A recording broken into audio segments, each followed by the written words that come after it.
L'évangélisation est le fait d'annoncer l'évangile, la bonne nouvelle de Jésus-Christ. Évangéliser selon la Bible, c'est rendre témoignage.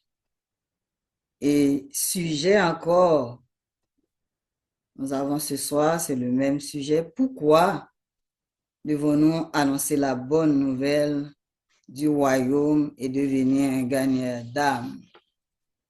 C'est le titre de notre méditation et nous pouvons dire que c'est la deuxième partie. Et bien aimé, il y a plusieurs raisons pour lesquelles nous devons sortir, témoigner et chercher à gagner des âmes. Et la dernière fois, j'avais vu deux raisons avec vous. Je ne connais pas si on qui songé, deux raisons ça, m'était partagé avec nous. La première raison pour laquelle nous devons sortir, témoigner, chercher à gagner des âmes, c'est parce que c'est un commandement de Dieu. Dans Marc 16, verset 15-16, je lis pour vous, puis il leur dit, allez par tout le monde et prêchez la bonne nouvelle à toute la création. Celui qui croira et qui sera baptisé sera sauvé, mais celui qui ne croira pas sera condamné. Oui, c'est un commandement. Il y a un mouvement. Allez par toutes les nations annoncer l'évangile à chacun. Il y a une urgence qui est communiquée. Jésus déclare l'état d'urgence et il essaie de mettre en route ses enfants pour aller partout le monde prêcher l'évangile à toute la création. Et Jean chapitre 20, verset 21, j'ai lu pour vous, Jean chapitre 20, verset 21. Si vous pouvez ouvrir votre Bible avec moi, j'ai beaucoup de passages à lire. Jean 20, à partir du verset 21. Jésus leur dit de nouveau, la paix soit avec vous. Comme le Père m'a envoyé, moi aussi, je vous envoie. Et c'était après Jésus a donné sa vie sur la croix de Golgotha, après sa résurrection. Il est revenu vers ses disciples. La parole qu'il a prononcée, comme le Père m'a envoyé, moi aussi je vous envoie. Et la chose la plus importante pour lui, aller évangéliser, aller gagner des âmes. Donc, pour Jésus, l'évangélisation, c'est pour nous tous. Et c'est un commandement, nous n'avons pas d'autre choix que de le faire. C'est un devoir. Et nous avons vu la deuxième raison pour laquelle nous devons annoncer la bonne nouvelle du royaume. C'est parce que c'est la priorité de Dieu. Marc 1er, verset 15-16. Si nous regardons les toutes premières paroles de Jésus à ses disciples, comme il passait le long de la mer de Galilée, il vit Simon et André, frères de Simon, qui jetaient un filet dans la mer, car ils étaient pêcheurs. Le verset 17 nous dit, Jésus leur dit, suivez-moi et je vous ferai pêcheurs d'hommes. Voici les premières paroles qu'ils ont entendues de Jésus, suivez-moi. Vous êtes des pêcheurs de poissons aujourd'hui.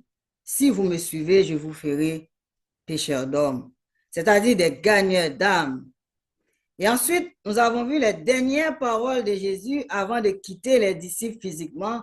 Matthieu 28, verset 19-20. Allez, faites de toutes les nations des disciples, les baptisant au nom du Père, du Fils et du Saint-Esprit, et enseignez-leur à observer tout ce que je vous ai prescrit. Et voici, je suis avec vous tous les jours jusqu'à la fin du monde. Voilà les dernières paroles de Jésus démontrent comme les premières que Jésus veut que nous allions. Et ça nous montre que c'est la priorité de Dieu, c'est-à-dire c'est de gagner des âmes, c'est de devenir des pêcheurs d'hommes, c'est de témoigner Christ, c'est d'aller faire de toutes les nations des disciples de Christ et de les enseigner tout ce qu'il a prescrit. Mais aimés, c'est la priorité de Dieu. C'est la raison pour laquelle nous devons annoncer la bonne nouvelle du royaume. Mais ce soir encore, je vais voir avec vous encore quelques raisons pourquoi nous devons annoncer la bonne nouvelle du royaume. Une autre raison, on peut dire la troisième raison, parce que c'est une malédiction de ne pas le faire. C'est une malédiction de ne pas le faire. 1 Corinthiens chapitre 9, verset 16, apôtre Paul nous dit, si j'annonce l'évangile, ce n'est pas pour moi un sujet de gloire, car la nécessité m'en est imposée. Et malheur à moi si je n'annonce pas l'évangile. Waouh! Malheur à moi si je n'annonce pas l'évangile. C'est une malédiction de ne pas le faire, de ne pas témoigner, de ne pas évangéliser, alors que nous avons été sauvés parce que quelqu'un nous a témoigné de Christ. Quelqu'un dans notre famille, dans notre milieu de travail, de nos connaissances, ou bien dans la rue, le métro, les autobus, ou à travers d'une prédication. Quelqu'un nous a témoigné de Jésus, nous a amenés à lui, et aujourd'hui nous sommes des enfants de Dieu. Amen. C'est une malédiction de ne pas le faire. Apôtre Paul nous dit que dans 1 Corinthiens 9, verset 16, malheur à moi. C'est ça, il y a une malédiction qui se libère. Malheur à moi si j'annonce pas l'évangile. Pourquoi annoncer l'évangile? En fait, c'est qu'annoncer l'évangile désormais est normal et nécessaire. Si j'annonce l'évangile, ce n'est pas pour moi un sujet de gloire. C'est pour tout chrétien quelque chose de normal, quelque chose en tout cas qui doit devenir normal. Et c'est la raison pour laquelle on en parle encore aujourd'hui, car la nécessité m'est imposée. C'est nécessaire et c'est imposé. Deux choses. Première chose, nécessaire, parce que par notre témoignage, nous contribuons à dépeupler l'enfer et peupler le royaume de Dieu. Et deuxième chose, imposé. Et c'est imposé. On a vu, c'est un commandement de Dieu. Ce n'est pas quelque chose qu'on fait parce qu'on a envie de faire. C'est une nécessité qui nous est imposée. Et frère Samuel, on est honnête, il y a tellement de bagailles dans la vie ça, dans le monde ça, que l'homme imposé nous et qui pas même nécessaire. Et moi-même avoir nous couper en bas. Et à travers la parole de Dieu, la nécessité de témoigner nous est imposée et ce n'est pas un motif de fierté. Ne pas annoncer la bonne nouvelle du royaume de Dieu n'est pas évangéliser, c'est une malédiction. Alors, nous devons le faire. Et pourquoi devons-nous annoncer la bonne nouvelle du royaume? Une autre raison, à coup sûr, des personnes seront sauvées ou placées sur le chemin du salut. C'est une autre bonne raison. Une autre bonne raison. Marc 16, verset 15, 16, puis il leur dit, allez par tout le monde et prêchez la bonne nouvelle à toute la création. Celui qui croira et qui sera baptisé sera sauvé, mais celui qui ne croira pas sera condamné. Et bien aimé, à chaque fois vous le ferez, vous sortirez, à chaque fois vous osez témoigner et chercher à gagner des âmes perdues, à coup sûr, des personnes seront sauvées ou placées sur le chemin de l'éternité. Et dans Marc 16, verset 15-16, dit, aller, c'est bouger, c'est se mettre en mouvement, même si ce n'est pas physique, ça peut être les réseaux sociaux, aller peut prendre plusieurs formes, mais ça prend un mouvement qui nous fera sortir de notre zone de confort. Aller par tout le monde, prêcher la bonne nouvelle. Comprenons que Jésus est en train de dire clairement ce qui va arriver à ceux qui entendront la parole que nous allons annoncer. Jésus a dit, certains croiront et d'autres pas. Il n'a pas dit que si quelqu'un croit, il sera sauvé et si quelqu'un ne croit pas, il sera condamné. Ce n'est pas ce qu'il a dit. Il a dit, quand on le fera, il y aura celui qui croira. et celui qui ne croira pas. Qu'est-ce que Jésus veut dire par là? À chaque fois que nous allons sortir, ça va produire quelque chose. Il y aura celui qui croira. Il n'a pas dit éventuellement quelqu'un croira. Il dit celui qui croira. Cela veut dire Dieu va utiliser notre mouvement d'aller avec l'aide du Saint-Esprit pour toucher des cœurs. Et tous les cœurs ne seront pas touchés, mais celui qui croira. Il n'a pas dit ceux qui croiront, ce n'est pas au pluriel, il dit celui, il aura au moins une personne. Et même si la personne à laquelle nous témoignons n'a pas fait la prière du salut de manière effective devant nous, mais elle est tout de même placée sur le chemin du salut. Et puis Jésus explique qu'il y aura celui qui ne croira pas. Il y en a d'autres qui vont refuser cette parole. On ne doit pas être surpris non plus, frustré. Pourquoi? Parce que Jésus a tout dit.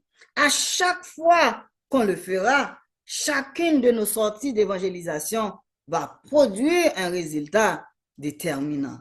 Dieu va utiliser notre mouvement pour toucher des cœurs. Alors nous devons sortir pour annoncer la bonne nouvelle du royaume de Dieu. À coup sûr, bien-aimé, une personne sera sauvée et placée sur le chemin du salut. Amen. Et pourquoi devons-nous annoncer la bonne nouvelle du royaume? Une autre bonne raison, bien-aimé. Dieu pleure pour les perdus. Une seule âme sauvée rend le ciel et Dieu joyeux. De même, dans Luc 15, verset 7, de même, je vous le dis, il y aura plus de joie dans le ciel pour un seul pécheur qui se répand que pour 99 justes qui n'ont pas besoin de repentance. Dieu pleure pour les âmes. Bien-aimés, notre Dieu, le Père, a envoyé Jésus, son Fils, mourir à la croix. Son sang a coulé pour le salut des âmes. Et quand Jésus est ressuscité, il est venu voir les disciples. La pensée qu'il avait pour eux, c'est aller de gagner des âmes. Parce que Dieu pleure. Mais il est joyeux, heureux, lorsqu'une seule âme donne sa vie au Seigneur. Luc 15, verset 7. Luc chapitre 15, verset 7. Je lis pour vous. Luc chapitre 15, verset 7. De même, je vais le relire, de même, je vous le dis, il y aura plus de joie dans le ciel pour un seul pécheur qui se répand que pour 99 justes qui n'ont pas besoin de repentance. Est-ce que nous réalisons ça? Le Seigneur veut dire, nous en parlons ça, 99 personnes qui sont nées de nouveau, qui sont sauvées, qui sont des enfants de Dieu, que Dieu aime, et en plus, ils sont ensemble, Dieu prend plaisir en eux, mais il prendra plus plaisir, il y aura plus de joie dans son cœur pour une personne qui quitte le royaume des ténèbres pour entrer dans le royaume de Dieu. Une seule personne, un seul pécheur qui se répand, ça fait plus de joie dans le ciel. Il n'a pas dit que les 99 justes ne font pas sa joie. Il y a plus de joie. Ça montre à quel point Dieu est très impliqué dans son cœur, dans ses émotions par rapport au salut. Dans Luc 15, verset 10, de même, je vous le dis, il y a de la joie devant les anges de Dieu pour un seul pécheur qui se répand. Jésus est en train de dire quelque chose de profond. Il est en train de dire devant les anges, il y a de la joie. Et bien aimé, qu'est-ce qu'il y a devant les anges de Dieu? Au ciel, tous les regards convergent. Il y a une seule chose qui attire, qui capte toute l'attention. C'est le trône de Dieu. Et dans Apocalypse 5, verset 11, la Bible nous dit, autour du trône de Dieu, des myriades et des myriades d'anges l'adorent. Les 4 êtres vivants, les 24 vieillards l'adorent. Cela veut dire toute l'attention au ciel converge vers Dieu. Et devant les anges, il y a de la joie. Et qui devant les anges? C'est notre Dieu.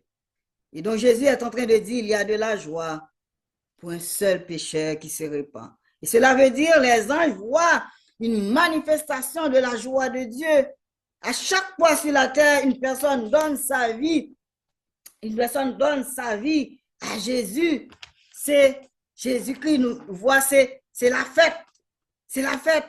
Bien-aimé, c'est visible, c'est palpable, c'est constaté.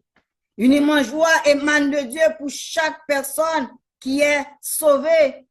Et quand nous contribuons en annonçant l'évangile, en prêchant, en témoignant Christ, et qu'une âme se donne à Jésus, eh bien, nous rendrons Dieu joyeux et nous contribuons à inonder le ciel de la joie de Dieu. Bien-aimés, oui, nous devons annoncer la bonne nouvelle du royaume. Une autre raison, pourquoi? Car l'enfer existe. L'enfer existe.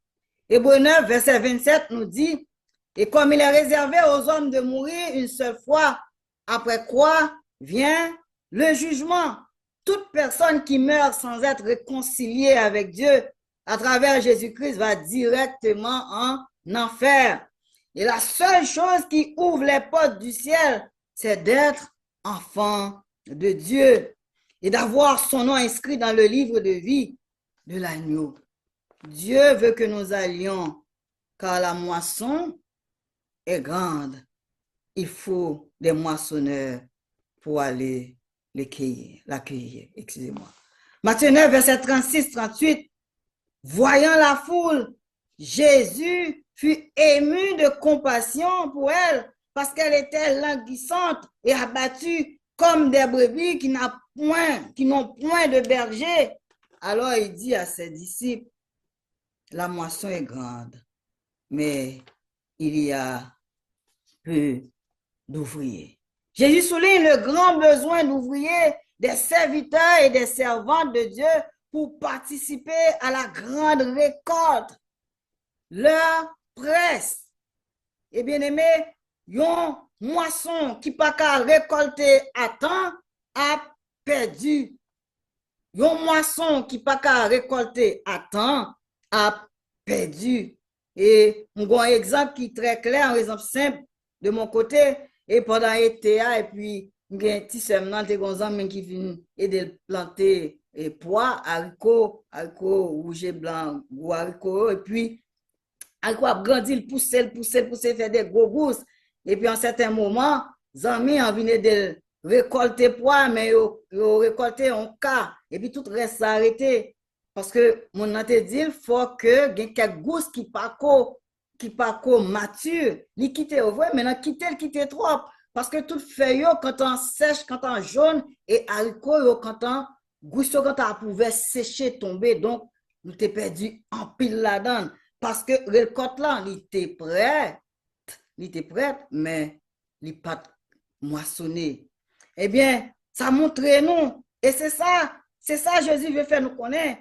Toute récolte qui prête, qui pas moissonné, qui pas récolté à temps, l'a perdu.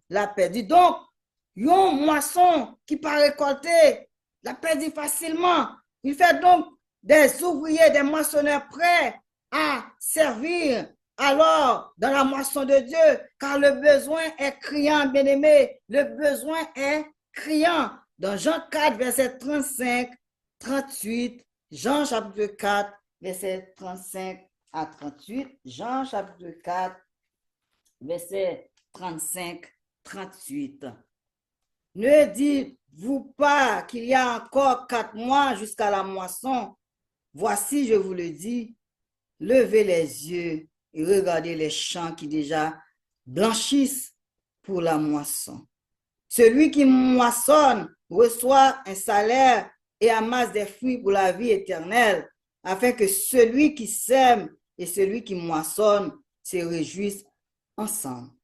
Car en ceci, ce qu'on dit est vrai.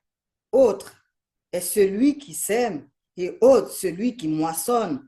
Je vous ai envoyé moissonner ce que vous n'avez pas travaillé. D'autres ont travaillé et vous êtes entrés dans leur travail. Bien-aimés, Jésus nous avertit tous, croyants, de toujours se rappeler que les hommes ont une âme éternelle et précieuse, qu'ils passeront l'éternité soit avec lui, soit en enfer, et qu'un grand nombre d'entre eux ne sera sauvé que si quelqu'un leur présente l'évangile. Et bon Dieu attend que moi-même à coup prier Il appelle son peuple à prier. Et ce sont ces genres d'ouvriers qu'il désire dans son royaume. Qu'il désire dans son royaume. Car il dit, je suis avec toi et personne ne mettra la main sur toi pour le faire. Excusez-moi, pour le faire. J'ai perdu un mot. Excusez-moi. C'est dans Actes 18, verset 19, je m'excuse. Le Seigneur dit à Paul en vision pendant la nuit, ne crains point, mais parle et ne tais point, car je suis avec toi et personne ne mettra la main sur toi pour te faire du mal. Parle, car j'ai un peuple nombreux dans cette ville. Bien-aimés, nous devons parler et ne pas nous taire. Car tous ceux qui doivent être sauvés ne le sont pas encore. Et pour terminer, bien-aimés, nous devons annoncer la bonne nouvelle lorsque nous suivons Jésus. Nous sommes invités à faire partie de ce processus et l'évangélisation joue un rôle central dans notre appel comme enfants de Dieu. Et vendredi dernier, Frère Batol t'a souligné point ça. Bon Dieu fin choisi nous, il sauve nous. Ça pas fini là. Pour qui ça, il pas rapatrier nous tout de suite dans ce ciel là. Il quitte nous sous terre. C'est pour nous qu'à répondre à mission liban nous. Et cette mission, c'est aller chercher des âmes perdues. Oui, plusieurs raisons pour lesquelles nous devons sortir. Nous devons témoigner. Nous devons évangéliser, prêcher la bonne nouvelle. Parce que c'est un commandement. Parce que c'est une priorité. Parce que c'est une malédiction. Parce qu'à coup sûr, des personnes seront sauvées ou placées sur le chemin du salut. Parce que Dieu pleure pour les âmes perdues et joyeux pour un seul pécheur qui se répand. Parce que l'enfer existe. La moisson est grande. Il y a peu d'ouvriers. Alors nous répondons à cet appel. Moi, je réponds oui. Parce que Dieu récompense, bien aimé, les gagnants d'âme de manière très particulière. Philippiens 2, verset 12 à 16. Philippiens chapitre 2, verset 12 à 16. Je lis pour vous Philippiens chapitre 2, verset 12 à 16. Ainsi, mes bien-aimés, comme vous avez toujours obéi, travaillez à votre salut avec crainte et tremblement, non seulement comme en ma présence, mais bien plus encore maintenant que je suis absent. Car c'est Dieu qui produit en vous le vouloir et le faire selon son bon plaisir. Faites toutes choses sans murmure ni hésitation, afin que vous soyez irréprochables et purs, des enfants de Dieu irrépréhensibles, au milieu d'une génération perverse et corrompue, parmi lesquels vous brillez comme des flambeaux dans le monde. Verset 16, portant la parole de vie, et je pourrai me glorifier au jour de Christ de n'avoir pas couru en vain, ni travaillé en vain. Dans Philippiens chapitre 4, verset 1er, c'est pourquoi l'apôtre Paul nous dit, bien-aimés et très chers frères, vous qui êtes ma joie et ma couronne, demeurez ainsi fermes dans le Seigneur, mes bien-aimés. 1 Corinthiens 15, verset 58 nous dit, ainsi mes frères bien-aimés, soyez fermes, inébranlables, travaillant de mieux en mieux à l'œuvre du Seigneur, sachant que votre travail ne sera pas vain dans le Seigneur. Oui, Dieu récompense les gagnants d'âme de manière particulière.